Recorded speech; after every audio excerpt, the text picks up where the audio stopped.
Jen really did not know. Like, she kept bringing up, I don't think he's gay. And I'm just going, he's gay. He's got to be gay. If this guy is You know? gay at the end of this book, I'm going to be so mad. I've got gaydar. This guy's gay. Hi, everyone. I'm Allison. I'm Joe.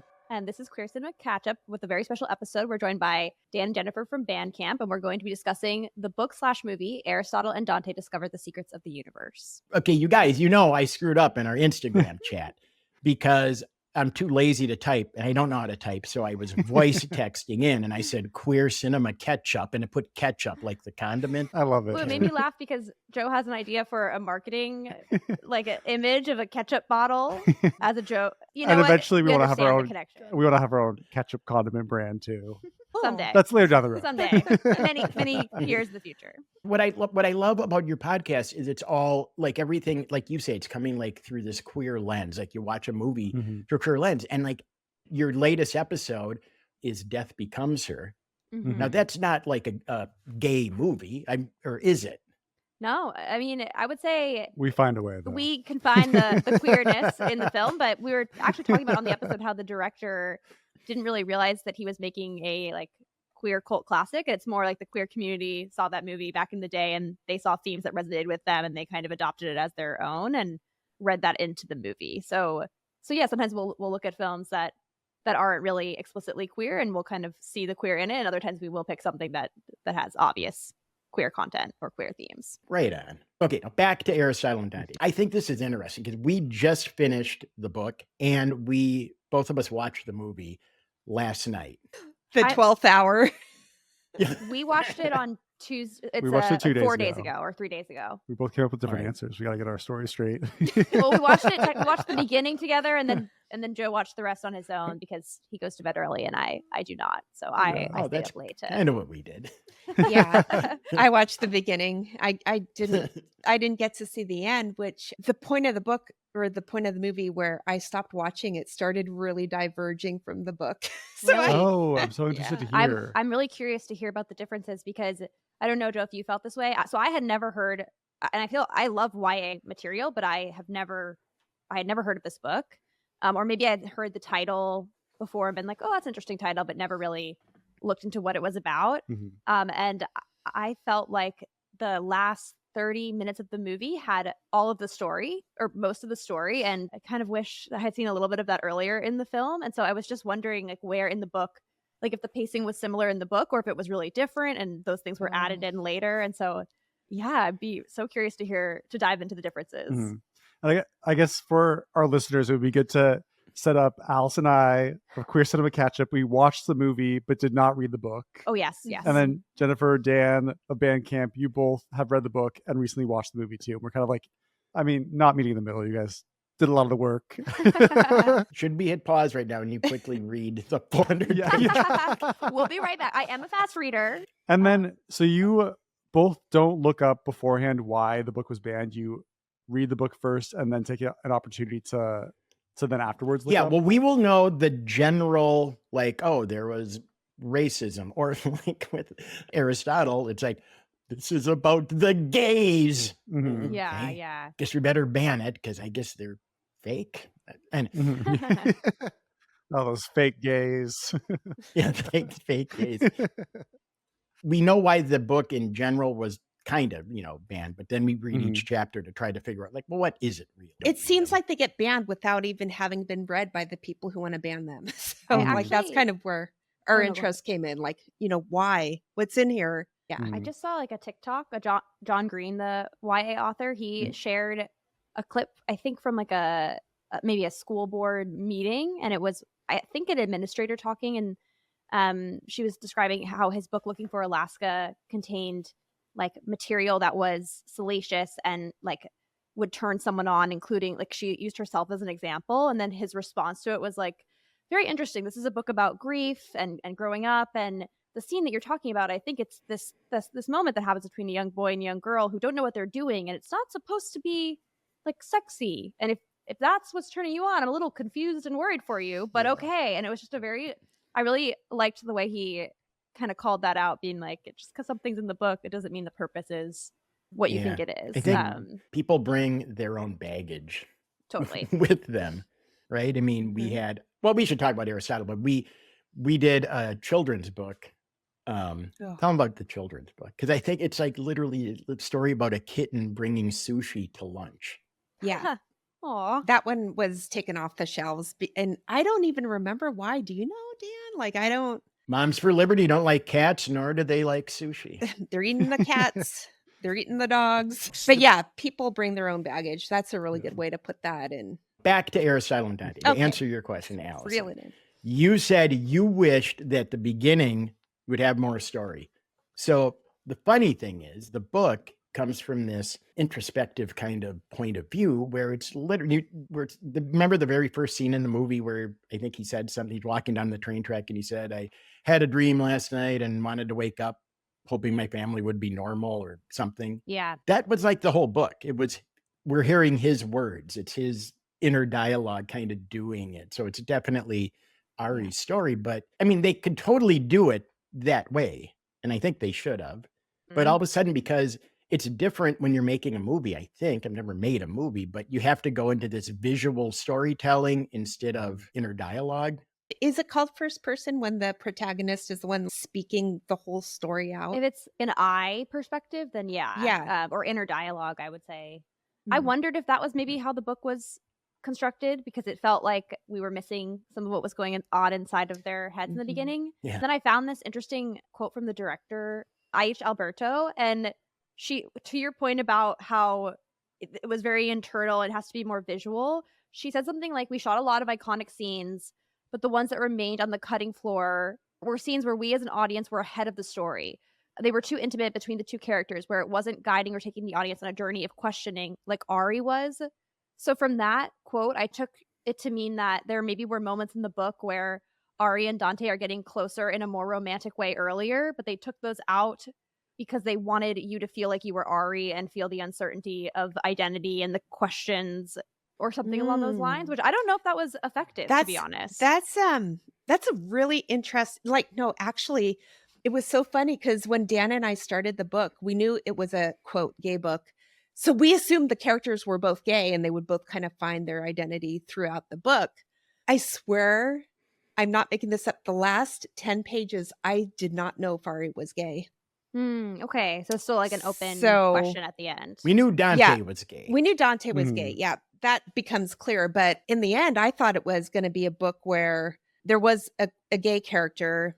And then, like Ari, I thought he was going to write as a really good ally friend.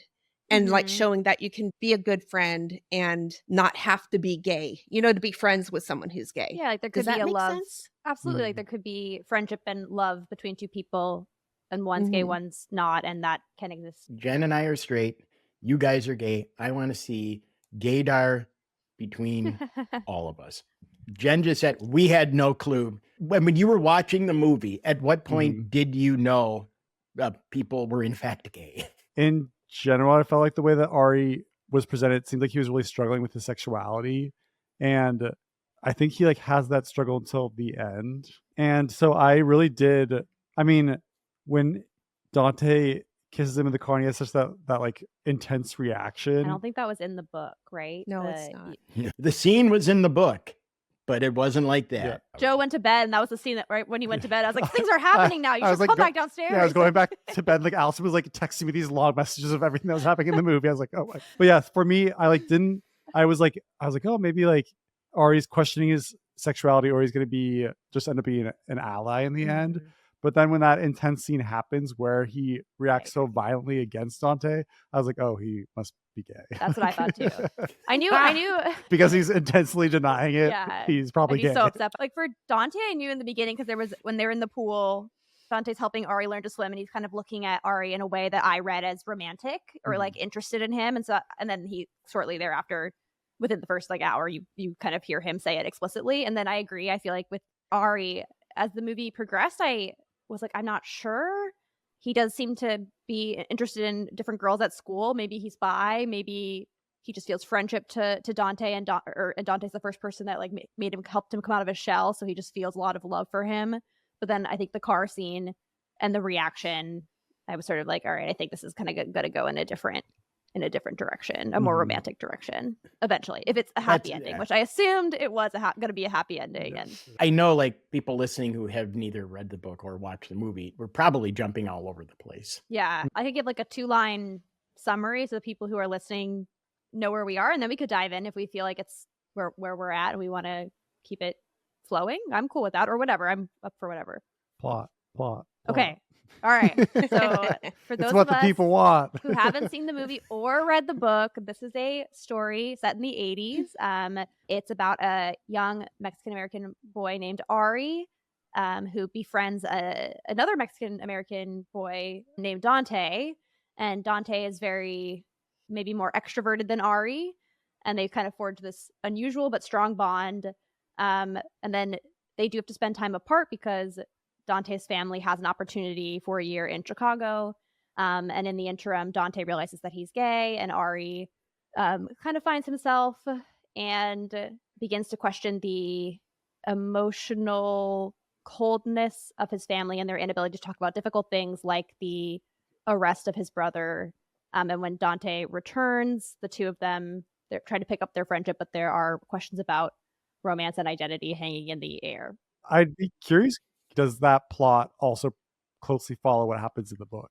I mean, a loose outline, but a lot more happens in the book. Like the characters, like the mom in the book is Ari's angel. Like she is so close with Ari, and that didn't really come across in the movie, Mhm. and Yeah. that really kind of upset me. The aunt who came to visit wasn't in the movie. It wasn't in the book at all. She was mentioned. Really? And he said, yeah, I kind of remember her. Oh, well, she had a stroke. Oh, that sucks. Then they went, and then you find out that she was gay, and then it's like you find out a lot of cool stuff about the family at that point. But so, like, I want to say, like, the movie itself, I'd still say it's a really good movie, but I think it's because I'd say it because we just read the book and I know all the holes that were Mhm. missing, and I think I can't help but fill in the story. What I want to know, like, did you guys overall like the movie, or did you think like it's kind of like jumpy? Like, we're not getting information here. There's weird, like, why would he say that? That doesn't make any sense. Like, there was one scene, for example, where Dante said, "Are there going to be rules for us?" Yeah. Well, they talked for like 80 chapters about all these stupid rules they have earlier in the book.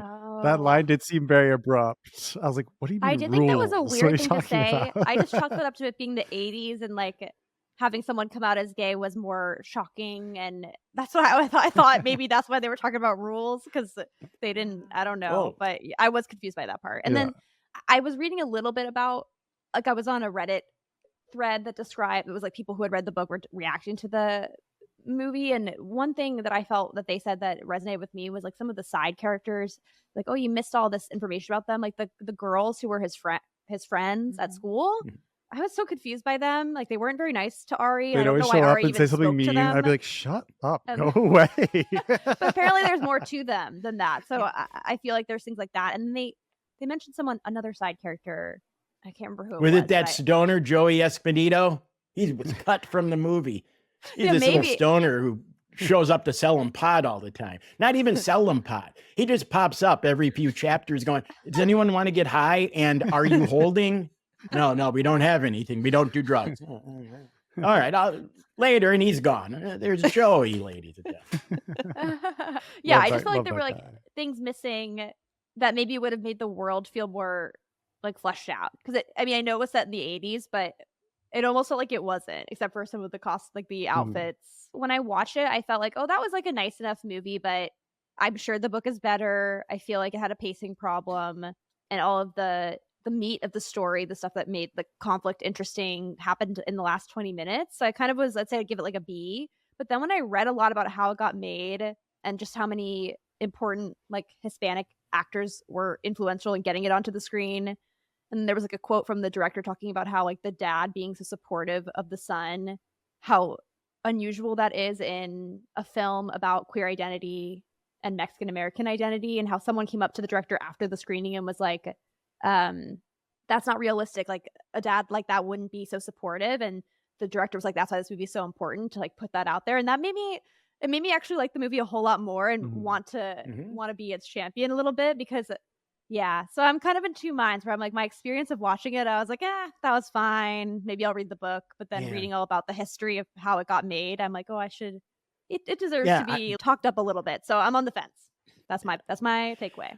So what's weird is they really had this beautiful story between these two kids, and there's so much just like that they had to cut. Well, they say they had to cut it out for pacing, but it's like, God forbid Captain America gets hungry on his way to the Superdome or wherever he lives. He's got to stop. These movies go on for 4 years, right? Like all these, and it's like this was like an hour and a half. Like who's It could have saying been just longer. stop it? That's too much. We're understanding too much. Let's cut some pivotal. Like I was gonna say, did you like the two characters? I thought that the actors did a good job.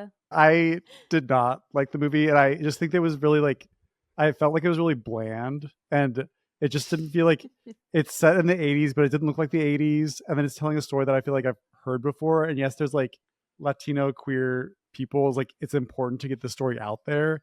And I could just tell that there wasn't much of a budget for this movie. Yeah. But I also just feel like that maybe it was really rushed production, but the actors were kind of stiff. Ari was really stiff. I just like didn't really feel like I got enough like character development out of it. And so, well, I could follow the story from beginning to end. I assume coming from a book adaptation, it's very common for that to happen with when a book is translated into a movie. Of course, you like watch, you're like, what did you do to this beautiful story? You ripped out so much. Yeah. And so I just wonder if like the filmmakers were really limited by their budget, and they like whatever was like cut from the book is like due to like limitations of what they could accomplish in a certain amount of time. So I mean, it's important to like look at it through that lens. But for me, sitting down and watching it, it just felt really bland to me. And yeah, it's like not until the car scene happens near the end, I was like, well, where was it? Like, have this happen earlier? Yes. This is interesting. Where like the violence, like the part where I don't know if that's what happens in the book, but that felt like such an important moment, and it just like came and went so quickly, and then the movie was over. I don't know. That actually was an important part of the book. And I didn't watch this part of the movie, but Dan described it to me like he said it came so fast. Like Ari just flew off the rails and went and beat the crap out of this kid. Yeah. And I'm like, I mean, it's a very important part of the book because it makes Ari realize how much he loves Dante.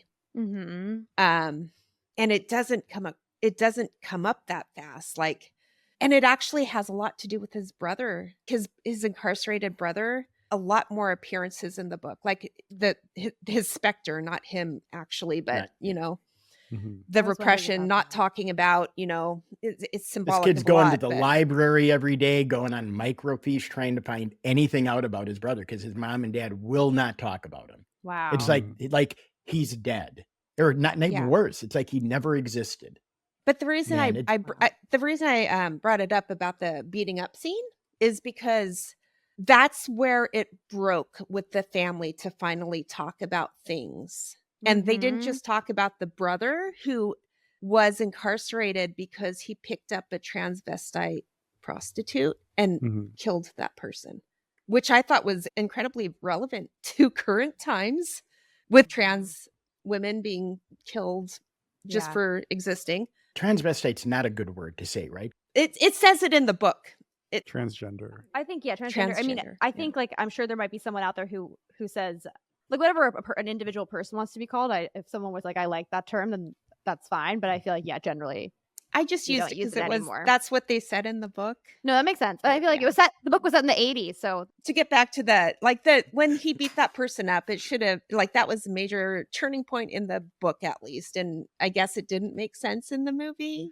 I feel like I was an English major, so like I kind of saw that moment as like, oh, this is connecting him to his brother, and I'm sure he's like thinking inside, am I violent like my brother, and all these like questions, and then like how that relates because the brother was in jail for beating up someone who was in the queer community. Like I can see how that all relates, and so I understand how it's connected, but it's only because like I don't think the movie necessarily helped you make the connection or help you feel the way it's all related in the same way that probably the book did, where it took its time. And because the movie, is it like, does the car scene happen and then they don't see each other, and then he discovers that Dante is hurt, and then he visits in the hospital, and then immediately goes to the guy's work and Yeah, he But- like leaves the hospital to go. Yeah, so it's just do it's like one scene after another, so it's all very like rushed. And I was like, I mean, I thought the movie, by the time we got to the car scene, I was like, wow, this movie's been going on for a long time. Like I was waiting for things to wrap Wow. up, and they packed a lot into the, like Yeah. towards the end of the movie. So yeah, just Wow. that part like did feel rushed to me. So the only part that was like a back-to-back scene, like everything you just mentioned was Mhm. not back-to-back, except for when he went to the hospital and Ava Longoria, Dante's mom, brought Yeah. Ari into the hallway and said, an old lady saw everything. They beat him up. Why didn't he run? And he said, because Dante doesn't run. And then he just took Mhm. off and he went, got in the truck, found Daniel. This Daniel guy is little, I don't know if he's a bigger character, but I thought he might be because he seemed to know Ari. Is this the kid who kissed Dante? yeah. Ari and this guy looked looked a really lot alike. a lot alike. Oh, no. Maybe they made that choice because Dante loved Ari so much, so he found I someone think so. Mhm. looked similar. Yeah. Maybe so. That's- So right after he found out that he got beat up, he ran to get Daniel and he said, who did this? Then he got in his truck and he went and beat the hell out of Julian, who still don't have it. I think Julian. I But think it would be Julian. you know what's really funny is that for some weird reason, Dante worked with Daniel at a pharmacy. But it's for some reason they made it look like Dante didn't have a job and Daniel worked at a hipster clothing consignment shop. Like, I don't really get that. Like, well, why are you changing that? Like, Well, I do wonder. I think that comes down to like budgetary things also, right? Like you have to, you can afford to shoot in certain locations. And so I'd imagine it'd be easier to find a place and dress it as like a clothing store, or even like get permission to film in a clothing store, as opposed to getting permission to like film at a Yeah. pharmaceutical. I'm pretty sure they wouldn't be able to. They'd have to like build it themselves, and that'd be really expensive. So that to me sounds like it would be like a budgetary restriction of the set design. Interesting. all right. See, now I learned because you guys are in the business, right? You're both in LA. I'm over the mountain. I'm in Palm Yeah, Desert. where are you? Yeah, we Where did. are you guys? Oh, cool. We love Palm Oh, Desert. you're in Palm Desert? Oh, very cool. We- Listen, I know how the gays are. You guys love Palm Springs. I'll drive the half hour next time you're there at your hipster clothing consignment stores. Wait, and Jennifer, where are you? Oh, I'm up here in the Pacific Northwest in a suburb outside of Seattle, freezing my buns off because it's 49 degrees and cloudy. I mean, I grew up in Bellevue. We both Yeah. grew up in Oh, Bellevue. I'm right next door to Bellevue. All right, so you know. Yeah. No way. That's Oh my awesome. gosh. Okay. I'd like to hear more of like what was in the book that wasn't in the movie. And then I do quickly want to touch on just like something that we talked about is like, so the book is first person narration of Ari's perspective. Something, I mean, you could call it a cheat, but movies do it. So I don't think it's necessarily cheating, is like the idea of voiceover. And I do see that this movie through like letters, and I don't know if letters were a big part of the book, but they kind of like, Letters were a pretty big part. okay. It seems like a lot of this, because Allison had mentioned too, like it was hard to get that like internal understanding of Ari and Dante. And I feel like they tried to use letters in this movie played through voiceover as opportunity to like gain some insight. Yeah. But I guess what's interesting, instead of just doing straight up narration where they could really tell you how they feel, it's to letters through each other. So they might be hiding information amongst one another. I think that helped give us some insight, but at times it made it more confusing for me because it would be like on Ari, but it'd be like a letter from Dante, but sometimes it'd be like on Ari writing a letter to Dante, and I'd be like, who? I know. Who is speaking to whom? What's going on? That part That was- actually happened to me while I was reading the book. I was like, Dan, what's Who's happening here? perspective? Like, Yeah. whose letter is this? Yeah, we were like 3/4 through, and I had to say, Jennifer, Dante is like the main guy here. Oh, Dante. No, but it was like that. It was really confusing. Yeah. One reason that you probably were confused too, as somebody watched the movie, is that the letters were all relatively short, but there were a lot of them. Like that is where they got to know each other. But there are other things that they weren't letters, but there were also like a bunch of little scenes between them. Like they didn't just meet in the swimming pool and Dante's like, oh, hello. There were a lot of scenes though, where they had little scenes where just they're friends and they're learning about each other. They're playing games. They make up these games. There are all these rules. There's a lot of birds There's a lot of birds. in the book. And Interesting. one scene, a bunch of neighborhood kids with a BB gun killed a bird, and Dante went over and yelled at him. That makes the bird scene in this With the movie car makes so much accident. more sense. That was one of the more ridiculous scenes of this movie. It's raining really hard, which the movie, it was downpouring so hard, and Ari and Dante like weren't reacting to the rain. I was like, what is there's like it's like dumping on you, and you're both are just like standing like everything's normal. And then the bird is struggling in the street, and Dante runs up to go help the bird, but it was just. But do you remember what I said too? No, what'd you say? Okay, so I don't know if it was really dark in here when we were watching the movie. For some reason, I thought the bird was a turtle. Do you remember that? I was like, how did a turtle get there? And I was like, I think it's a bird. But also, it was really strange because the bird was like already in. It was like, for our listeners, like this bird was in the road on the ground already, like not moving, and you couldn't really tell. There was like a lot of like pouring through, and Dante runs up and grabs this bird, is like trying to pick it up. I don't know why it takes so long to pick up this bird. And he's down there long enough for a car to turn the corner and almost hit him. Like it was. I think the reason he was really going slow with the bird is because he too was like Allison and thought it was a snapping turtle. Like, you gotta be I gotta wash careful, my 'cause fingers. they'll take a finger off. I'm also really interested to hear. So this book does a really good job of setting up rules, because that we mentioned it earlier on. It kind of seems like a throwaway line in the movie where Dante's like, I guess we need rules now. And I was like, what? Like, what the hell does that mean? It's delivered in a way that makes it seems like I wish I had more context of why he was saying it in this way, because it seemed to have like weight behind it when he said it. In Aristotle's family, the rule is you don't talk about Bernardo. Jennifer, sing. We don't talk about Bernardo. That's right. Lin-Manuel Miranda came up a lot.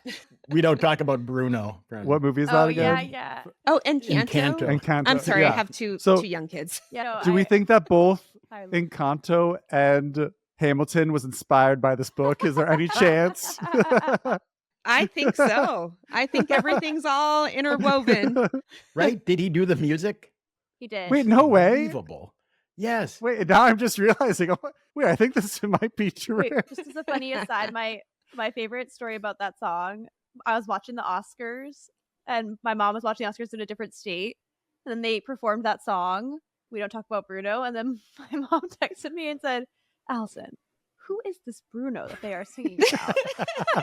Oh my God. I was like, That's it's sweet. a movie, Mom. It's a movie. But just to be safe, you don't know anything. Do not Yeah. bring him up. Yeah, exactly. Please exactly. don't talk about Bruno. So like the family had that rule. And then there's a bunch of little rules, but a big rule was, so the car, when Dante went to save the bird or try to save the bird and he got hit by a car, I'm sure you maybe picked up on it, but like the reason he lived is because of Aristotle. Like Aristotle threw himself in front of he pushed him out of the way. Yeah. So he was truly a hero, and he really had a hard time with that label, and he got mad, and everyone would be like, you're a hero. You're a hero. Stop calling me that. Don't call me that. And then it went on with like Dante, who is really an emotional kid. It's like, no, like you really saved my life. It means you really love me. Wow. They And totally. he's like, just shut up. There's a new rule. Turn into Bill Maher. New rule. Let's not talk about the accident. Like he just go on these big, like, we can't talk about this. Boom. And there was a bunch of those. And that was Okay. That's so interesting. So Ari he like tends to like shut down a lot of the time. Very, very And that- repressed. Yeah. Oh, wow. But also it's Yeah. interesting because Dante did say something like, you saved my life, but it wasn't really touched upon. I don't even think I was fully aware that Ari pushed Dante out of the way. I thought just that he bore the brunt because he was trying to help him move off the road. And the movie, it's a bit distracted because the immediate following scene is Ari has a broken leg, which makes sense, but then he has a strange Yeah. like scar. His like chin Forgot is like about bloody. Oh. Very random. It's like, what a strange like specific injury. He's lying out on the grass at school, and those two mean girls show up.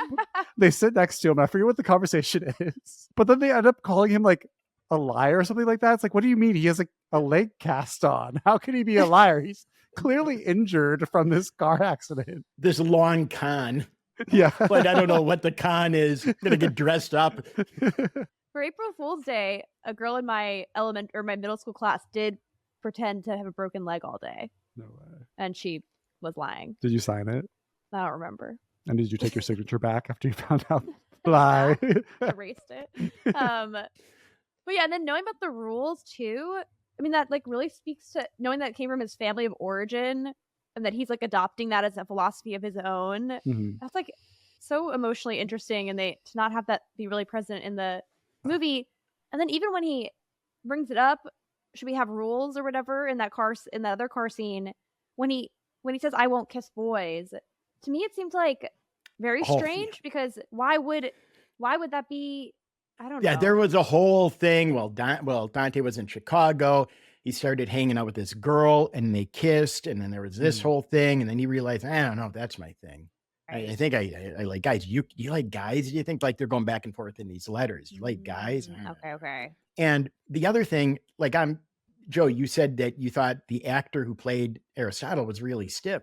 I didn't, because I know the character Aristotle and he's a stiff guy. He's just like, he doesn't know who he is. He's like, which one, Jen, do you remember who didn't want to be Mexican? Who had that problem? I think it was more Aristotle. Like he was always being so self-deprecating about being Mexican. And then he would joke about Dante being like half Mexican.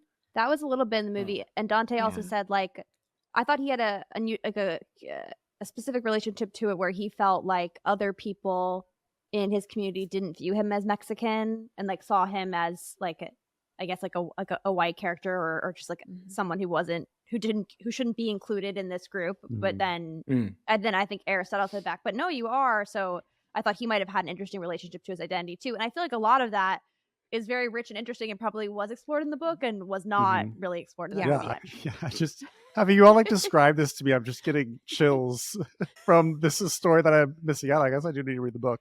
But yeah, it just seems you like really missed it, man. I missed it. But just talking about like Ari, the insecurity of wanting like not only like identity but like avoiding labels too. Like he doesn't want to be gay, he doesn't want to be Mexican.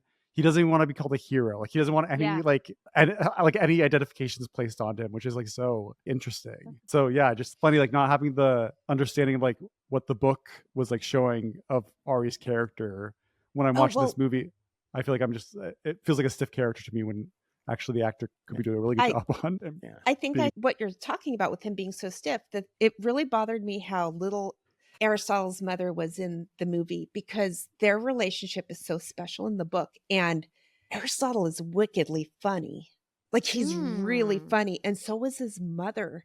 And they have this relationships where they just throw these like funny, like, you know, they're just kind of sarcastic and sardonic.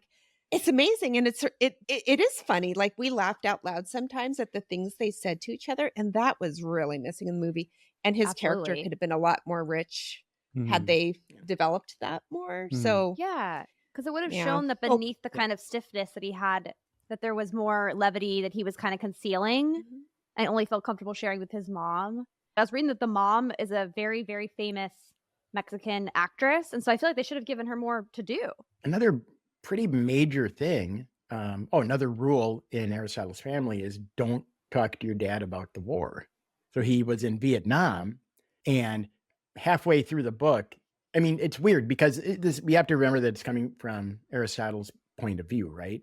So his dad, we thought like his dad was like a crazy Vietnam War vet who's just like, he saw some shit go down. But in the movie, it's like, oh, what a nice old guy here. This is really nice. The scene where they shared a beer and we're talking about the aunt being a lesbian, having a lover and all this kind of stuff.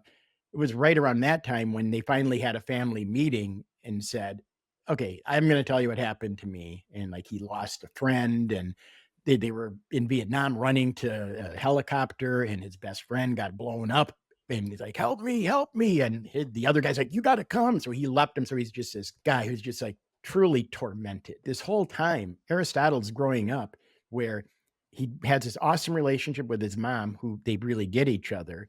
And he wants to know his brother, but they don't talk about him. It's like he never existed. His dad is just out of it. Then he goes to, he meets Dante, and now this whole thing is happening. Like the whole thing is him trying to find out.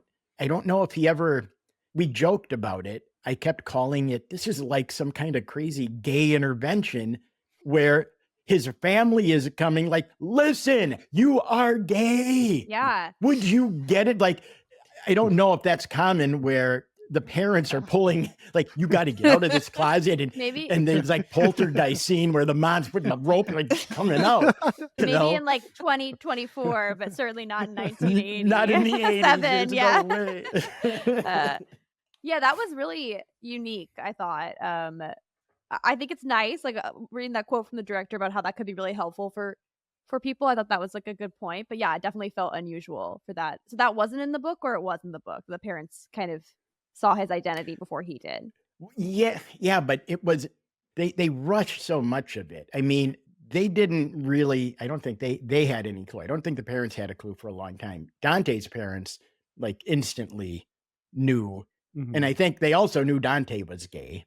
And they were just going to be like, was it in the movie? Oh man, there's so many things, little things. Like there was a whole scene where, unless it was in the movie and I spaced it, where he got back from Chicago and he said, yeah, so man, I think I'm gay. I'm just so upset because I don't know what to tell my family. I'm just going to disappoint them. I just want to be normal, but I can't be normal. But I can't live like this. Was that in the movie? Not really. I mean, in his letter, he said something about, this is who I am and I don't know how to tell my parents. I don't want to disappoint them. Okay. But it was only a few, like it was maybe 3 lines, and it was probably not as memorable because I'm pretty sure it was overlaid with the scene of Ari kissing the girl who has the boyfriend. And so it was kind of like a lot was going on. You're like, oh, this girl that he likes, she's got a boyfriend, and what's going on? So it was a little bit like a lot was happening. I do remember there was the scene when Dante gets back from Chicago and Ari's in the front with his truck, and Eva Longoria is speaking to Ari and being like something about like Ari being part of the family now. Oh yeah. Like, I don't think but I'd interpreted the hospital scene where she's explaining what happened, and then she says, you're always going to be his friend, right? No matter what. And then Ari says, yes, no matter what. So I interpreted that as if she didn't really know until then. That was just based on her saying that. Yeah, that could be. I mean, they never really explained it. I do like, Joe, that both of us, we're referring to every character as their character name except for Ava Longoria. It's going to be funny. Like all of a sudden, actress Ava Longoria is here. Hey.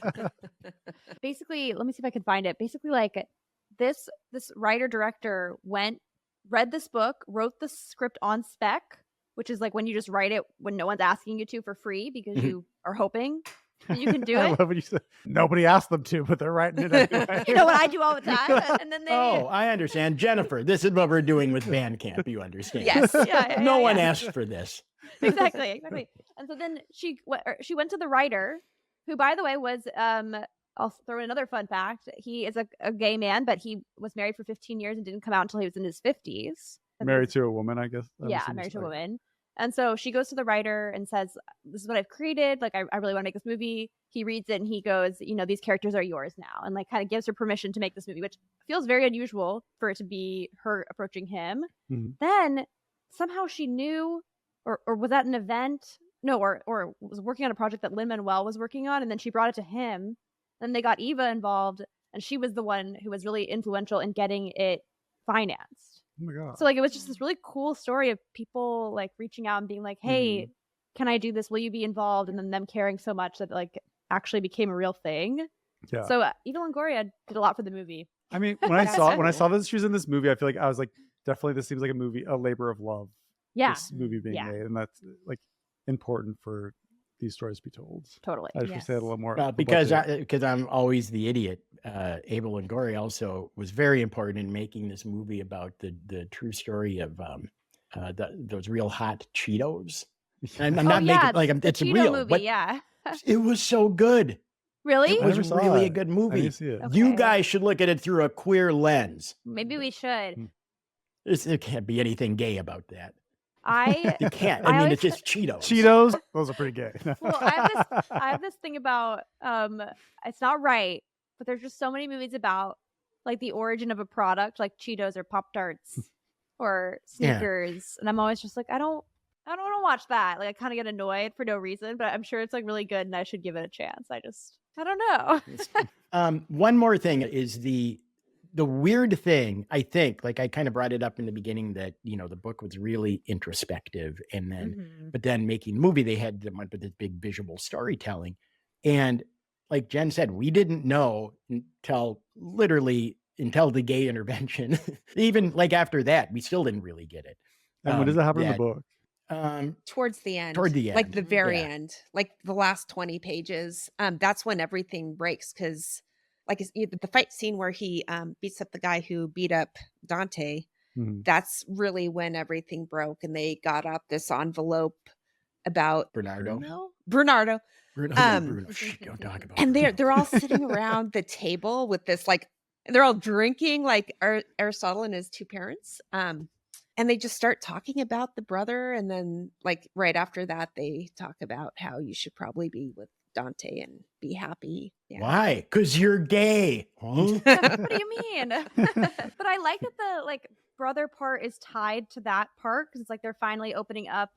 Whereas the way it went down in the movie, it's like you find out about the brother earlier because he demands to be told, and then you don't. I don't know. I just feel like it would make more sense if it was all kind of a cathartic single Well, conversation. I mean, and Yeah. and makes sense too, like as flow. But so going back to the introspective book versus this visual storytelling of the movie, as we're reading the book, we don't know where it's going, and we just, finally it comes to the end, and we realize, and Aristotle realizes, who he is, and it's like, at least me, I had like it's a nice way to end. It was so nice, like almost a weight was lifted off my shoulders. But because it wasn't introspective, it was this visual storytelling, they had to be it kind of a typical Hollywood thing where there's a meet cute. Oh, he's in the pool. Ha, ha, ha, ha. Mhm.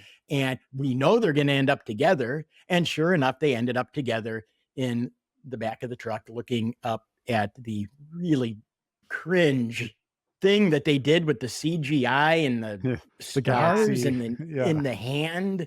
Yeah, that It's was really silly. you have to watch it, Jen. It's real tough. Real Sounds hard pretty on horrible. the peoples, man. And it even ended like in the book, it ended with like I'm really bad memory, but it's like the last sentence I think was, and to think I would ever be ashamed of loving Dante Quintana. Yeah, that's what it was. Yeah.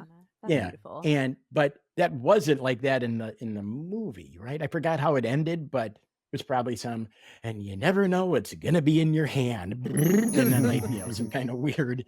But I just thought like it's weird when you have the same story, but just how you decide to portray it on film is really a huge difference. Mhm. Like it can make such a big difference.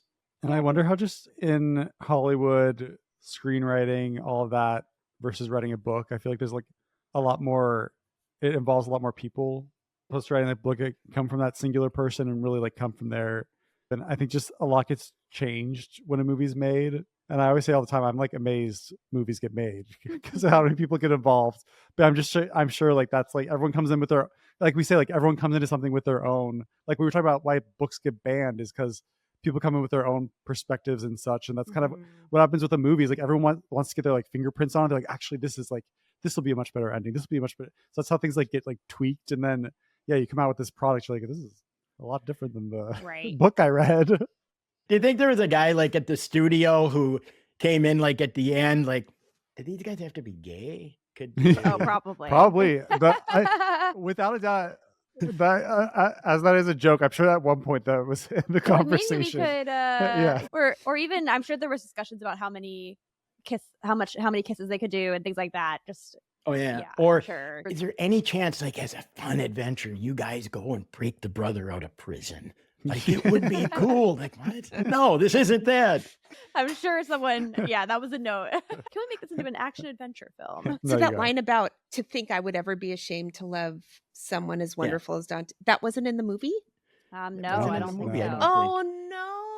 And like they could have really done it great That's- because the movie started with this voiceover. They could have just ended with that same Yeah, voiceover, I right? absolutely Like agree. Yeah, Yeah, that's a and it's beautiful like line. and it's so important because the whole like 400 pages describes how wonderful both of these kids are, and like yes, you should not be ashamed of loving this wonderful person.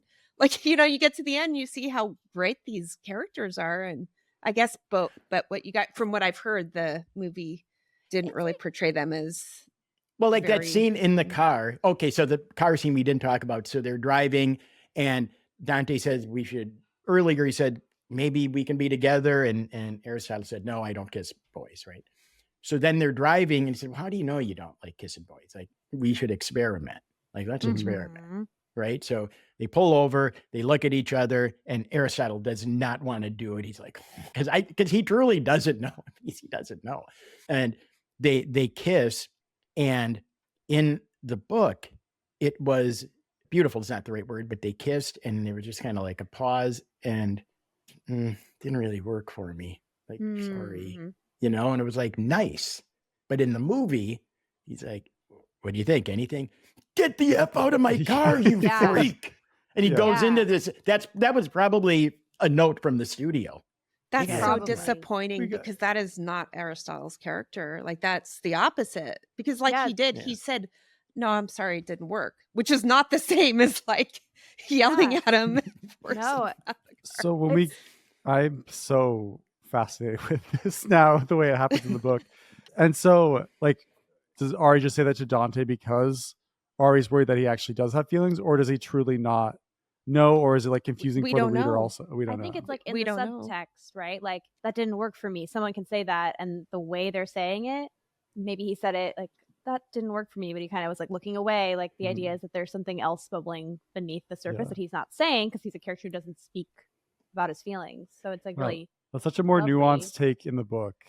And it's like they kind of like Hollywoodized or like Americanized this in the movie, where it's like people want to see it's easier to see violence on the screen for some people than it is to see like sexuality. So it's like to have like Ari just like have this like manly violent outburst. It was like, God, like what is going on? Like it also like connects him to his brother. Like, that's what I thought. I thought it was in the book because I thought, like maybe Ari's character arc is a fear that he's like his brother. And so to me, I thought, in this scene, he's reacting the way his brother reacted to realizing he was with someone who was queer, like having a queer experience and not wanting that, and like, and then turning violent.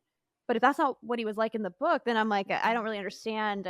It's a weird thing to put in there if it wasn't. It's actually weird because your way that you just explained it actually maybe would make more sense, except for the part where part of this was autobiographical. You know what I mean? It was probably like actually happened to Benjamin Alire Sáenz, but I don't really know. Like, but that's the thing. It's like there's so much.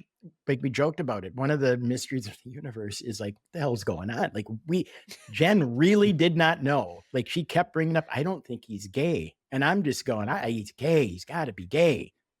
For no reason other than, I don't know, making an assumption. If this guy is gay at the end of this book, I'm going to be so mad. I've got gaydar. This guy's gay. I have zero gaydar. When I was growing up, like watching do you ever watch the old Batman, Adam West, funny, campy TV show? Liberace comes on one episode, and he is all Liberace'd up. And I'm like talking to my mom, look at that guy. That is something else, huh? He likes guys. What are you talking? Like, I didn't get it until high school. Like, what are you talking? Liberace, that major league stud with the feather boa, he's not. I never got it. Village People, no clue. What do you think's going on with Trump and the Village People? Why does he like? Because their whole thing. What happened? I missed that. What happened? Oh, is this about the music? Well, he just glitched. But since he's been running, at the end they play Macho Man, and he gets up there and he's like doing. It's YMCA. It's like literally. That's YMCA. even more gay. You two are gay. Break it down. Village People, YMCA versus Macho Man. What is Joe? Go first. Joe, What's let you field that. I guess YMCA brings in more people, and then maybe that's hard. But then Macho Man, that's not really. You're asking the important questions. Which song is gay, or Macho Man or YMCA? See, Jennifer, he gets it. He gets it. You never understand. Allison, which one is more gay?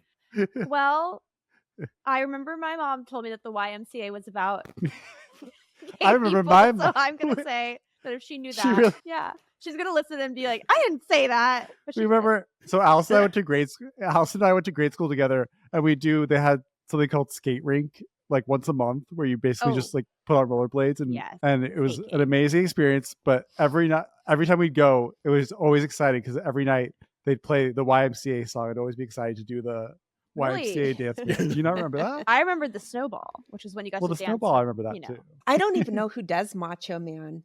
Macho Village Macho People. Man. Is it Do that? Village People too? Village People. Well, so like I'm a child of the 70s, and when I was like 5, like in 1982 or something, Mhm. there was this album I got for my little plastic record player, and it was Donald Duck, and he's in this Donald Duck voice was Macho Duck. So that's the only thing. Macho Man and YMCA are both Village People songs. Oh wow, okay. Yeah. I just hear Donald Duck. I don't know. And I didn't know Village People was a gay band, but like when you look at them, they got the leather cruiser guy, the Native American in the basically nude except for headgear, construction worker. I confess I don't know a lot about the Village People. Yeah, I don't either. Not too much. This is the Village People section of the podcast. The Village People, their music targeted disco's large gay audience. The group's name refers to Manhattan's Greenwich I was Village wondering if with that its was reputation as a gay village. Okay. The characters were a symbolic group of American masculinity and Oh. macho gay fantasy personas. Interesting. See? interesting. The construction man dance, you Yeah. know, see, it all makes sense. Yeah. Yeah. And so it's so interesting with like masculinity. So sometimes you can be so macho that actually spins around. Yes, you've reached the beginning of the circle. You are gay. you are even more Oh. gay. Yeah. I think this is really fun. Did we talk about like why the book was banned? Did we look into I think just because it's queer. just I because mean, it's queer? I think because it Yeah. references queer, you know, a gay relationship, and maybe because they were kissing, and they, you know, a lot of people still like, it's unbelievable just because like two boys kiss in a book, and there's like thousands of books, young adult, where hetero people kiss and it's fine, Mhm. and then Really. like there's one gay book where they kiss and it's like, oh my god, we got to pull that, Yeah. you know. So I'm Mhm. pretty sure that's the only reason. It's I think disgusting, so. but I think, yeah, and I think unfortunately there's like an increase in bans just for any like sexual content in children or YA books in general. Like Mhm. not everywhere, but it's definitely happening more Well, frequently. like unfortunately. Charlotte's Web is banned. It's like the friggin' spider and a pig. What goes on in your head, you idiots? it's unnatural, Dan. Spiders don't talk. Slippery slope. Slippery slope. All right. For our Bandcamp listeners, I really do like this podcast. It is Queer Cinema Catchup. And that's, don't be an idiot, you people. It's ketchup, spelled like with a C, not the popular condiment. What do you think is, for someone who, each of you give us your favorite episode? Because that's always, I think, the best way to start a Oh. podcast. Oh my gosh. Gotta go look at my list of episodes. I think that I'll say Connie and Carla's one of my favorites. It was the first like video podcast that we did, and it was just insane. And also a movie that I feel like not a lot of people like watched, and it went under the radar, and it's actually hilarious, and I highly recommend. Not only for our hilarious canter on the episode, but also the amazing performances in the movie itself. Well, you're making a good point. I should pick a video one, shouldn't I? Okay, I guess I really liked the one we did one on the movie that came out in the summer called Long Legs, which is a horror film, and we had Spider. finally, yeah. Well, not in this movie. Well, I don't want to say. Listen to the podcast to find out. All right. But I feel like it was fun, but we also did more research than that's when we kind of started doing more research, and I feel like it showed and is informative and entertaining, and that is what I will say. That sounds good. Yeah. We should put more effort into our podcast, Jennifer. Do you understand? Do some research. Do something. We should. No, we love your podcast. Yay. I know that there are other readers out there who feel the same. So thank you for making sure those banned books get some attention. Listen, thank you guys for being on this, because this is like a way longer podcast than we usually. We had so much fun. It's been so Yeah, great. It's been a blast. Lots of interesting things were discussed. So I really appreciated the time. Give the big pitch for your podcast, because I love the podcast. I really, truly Yeah. do. Queer Cinema Catchup is a weekly podcast where we talk about movies, TV, and miscellaneous topics through a queer lens. Though lately we've been doing just movies, but sometimes Alice will always push me to do other topics. That's true. Which is good to have. But we just try to have like good conversation. We want to feel like people are comfortable and they're just like sitting in on two friends, or in this case, four friends sitting in and talking about a specific topic. And so it's just like lovely having you all Agreed. here tonight and have this great conversation. Right on. Thank you. And our podcast, like we said, it's called Band Camp. That's band with two N's. We have to say that a lot because like people don't get it. And Jennifer is the reader of the band book. Each season, we read one band book that we have never read. And Jennifer is a really great reader, although she doesn't think she is. I think there's it's some entertaining. moments. I don't know. And each episode of that season, we read one chapter and we try to figure out why it was banned, and never find out really why, because it's stupid to ban books. Yeah, It is. I can stand by that. Yeah. 150%. So I hope all of your listeners come and check us out, and I hope all the scary book people, our listeners, go and check you guys out. This has been really fun. Thanks so much. Thank you, Everyone have a great guys. night.